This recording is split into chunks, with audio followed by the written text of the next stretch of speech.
Zeynep Zeynep çiziyor renkleri, gökkuşağı açıyor elleri. Güler yüzlü kalbi pırıl pırıl pırıl, oyunlarla dolu bir gün yine hazır.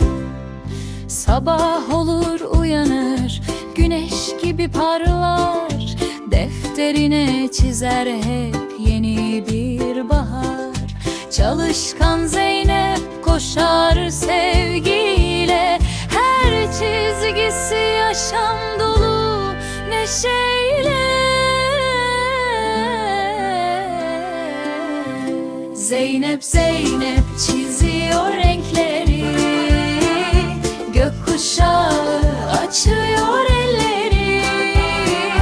Güler yüzlü kalbi pırıl pırıl pırıl, oyunlarla dolu bir gün yine hazır.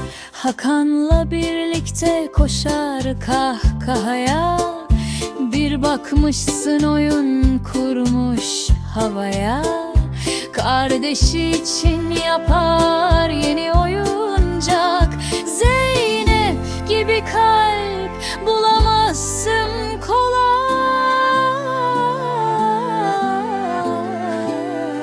Zeynep Zeynep çiziyor renkleri, gökkuşağı açıyor elleri.